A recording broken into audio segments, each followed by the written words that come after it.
Баршаңызға сәлем. Бүгін бізде Ано фильмі. Фильмнің басында Энни Маршалл есімді жас қыз үйінен қорқынышпен қашып шығады. Бірақ көзге көрінетін ешқандай қауіп жоқ. Ол ата-анасының көлігіне отырып, теңіз жағасына барады. Онда жылап тұрып, телефон арқылы әкесіне оны жақсы көретінін айтады. Таңертең оның аяусыз өлтірілгені белгілі болады. Осыдан кейін оқиға Джей есімді қызға ауысады. Ол жаңа жігіті Хтюмен бірге киноға барады. Театр ішінде отырған кезде Хтю артқы жақта тұрған сары көйлекті бір қызды байқап қалады. Ол Джейге де көрсетуге тырысады, бірақ Джей ешкімді көрмей тұрғанын айтады. Сол сәтте Хтю абыржып, тез арада кетуді ұсынады. Келесі күні Джейдің сіңлісі Келли оған кездесуі туралы сұрайды.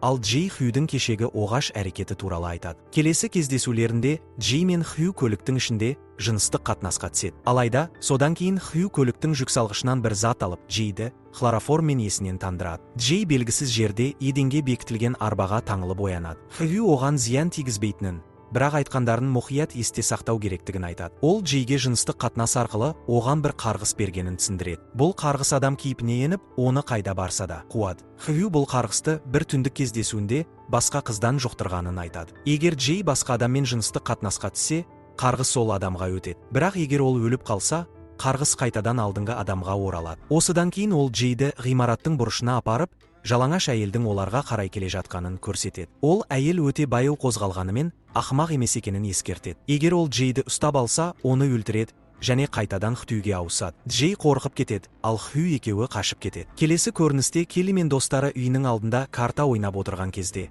Эра Джейдің қайда екенін сұрайды. Дәл сол кезде Хтю Джейді үйіне тастап, өзі қашып кетеді. Кейін полиция келеді және Джейден сұрақтар қояды. Ол жалаңаш әйел туралы және Хтюдің қайда тұрғанын айтады. Бірақ келесі күні полиция Хтюді де, әлгі әйелді де таба алмайды, өйткені Хтю жалған аты жөнін қолданған. Кейін Джей жуынатын бөлмеде тұрғанда, терезесіне біреу доп лақтырады. Сыртқа қарағанда тек допты көреді. Ол су ішіп тұрғанда, терезеден бір ұлы баланың қарап тұрғаны байқалады. Мектепте жүргенде Джей аурухана халатын киген кәрі әйелдің өзіне қарай келе жатқанын көреді. Бірақ оны ешкім байқамайды. Ол қатты шошып, ешкімге ештеңе айтпай, сыныптан қашып шығады. Кейін дәлізде әлгі әйелді қайта көріп, қорқыныштан қашады. Ол бірден Келли мен Полға барып, оларға бұл туралы айтады. Джей Хтюдің оған қарғысты жұқтырғанын мойындайды. Келли анасынан көмек сұрауды ұсынады, бірақ Джей бас тартады. Пол сол түні Джейдің үйінде қалып, оны қорғауға келіседі. Түнде бәрі ұйықтап жатқанда, Джей Полға келіп, ұйықтай алмай жатқанын айтады. Олар бірге диванда отырып, сөйлесе бастайды. Сол кезде кенеттен әйнек сынған дауыс естіледі. Пол ас үйдің терезесінің сынғанын байқайды, бірақ ешкімді көрмейді. Ол Келлидің бөлмесіне көтеріліп, полиция шақыруды ұсынады. Сол кезде Джей бөлмеде шашы ипаланған, жартылай жалаңаш, кіші дәретке отырып тұрған әйелді көреді. Ол қорыққаннан жоғарыға жүгіріп барып, бөлмесіне кіріп, есікті құлыптап алады. Достары оған есікті ашуын өтінеді, бірақ ол іште әлдебіреу бар екенін айтып, ашудан бас тартады. Пол ешкім жоқ екенін айтып, оны сендіруге тырысады. Ақыры Джей есікті ашады. Осы кезде есік қағылып, біреу оны ашуға тырысады. Келли есікті ашқанда, Эра тұрғанын көреді. Бірақ дәл сол сәтте оның артында бөлмеге ұзын бойлы,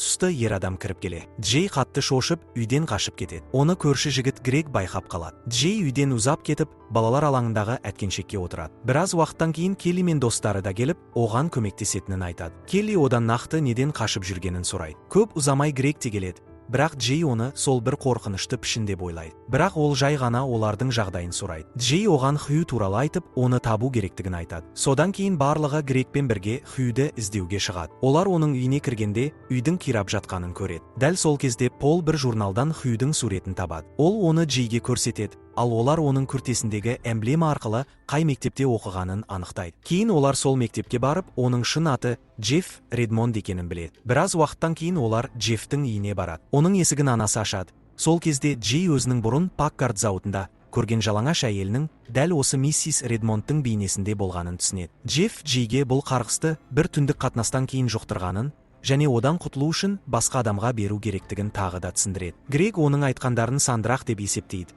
Бірақ Джефф өзі де нақты білмейтінін мойындайды. Егер бұл тіршілік Джейді өлтірсе, ол Джеффке қайта оралады да, оны бастапқы құрбанына дейін қуа береді. Грег оларды отбасының көл жағасындағы үйіне алып кетеді. Келесі таңертең Грег Джейге револьверден атуға үйретеді. Түскі уақытта барлығы көл жағасында демалып отырғанда, Эра бұталардың арасынан шығып, оларға қарай жақындайды. Бірақ сол сәтте су ішінде Эраның шомылып жүргенін көреміз, ал Джейдің артында дәл Эраның кейпіндегі тіршілік тұр. Кенеттен ол Джейдің шашынан ұстап алады ал қалғандары қорқыныштан естерінен танып қалады. Пол оған қарсы шығып, орындықпен ұрып жібереді. Барлығы қорыққаннан қашып, гаражға кіріп кетеді. Джей оған бірнеше рет оқ атады. Тіршілік құлап түседі. Бірақ жарақат алмаған күйі қайтадан тұрып, есікті ұра бастайды. Сол сәтте есік кенеттен ашылып, сырттан Грег кіріп, іште ешкім жоқ екенін айтады. Ол кетіп қалады. Бірақ тіршілік қайта пайда болады. Бұл жолы Джейдің көршісі болған бала кейпінде. Джей артқы есіктен шығып, Грегтің көлігіне отырып қашады.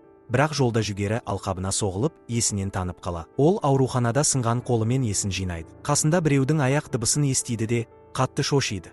Бірақ бұл жай ғана медбике болып шығады. Біраз уақыттан кейін Грег пен Джей жақындасады. Себебі Грег бұл қарғыстың шын екеніне сенбейді. 3 күн өткен соң Джей одан тіршілікті көріп көрмегенін сұрайды. Бірақ ол әлі ештеңе байқамағанын айтады. Алайда бірнеше күннен кейін Джей тіршіліктің Грегтің кейпінде оның үйіне қарай келе жатқанын көреді. Ол терезесін сындырып, ішке кіреді. Джей шынайы Грегке қоңырау шалып, оны ескертпек болады. Бірақ ол жауап бермейді. Джей оның үйіне жүгіріп кіргенде, тіршіліктің Грегтің жартылай жалаңаш анасының кейпінде есікті ұрып тұрғанын көреді. Тіршілік Джейге бір қарап алып, есікті ұруын жалғастырады. Грег есікті ашқанда, ол оған тап беріп өлтіреді. Джей ішке кіріп, тіршіліктің өлі Грегпен жақындасып жатқанын көреді. Бұл көрініс оны қатты шошытады, ол қашып кетіп, түні бойы далада өткізеді. Таңертең оянғанда, алыс жақтан дауыс естиді. Көлге келіп, 3 жас жігіттің қайықта отырғанын көреді. Содан кейін ол киімін шешіп, суға кіреді. Пол өзінің өміріне қауіп төніп тұрса да, Джейге қарғысты өзіне беруге ұсыныс жасайды.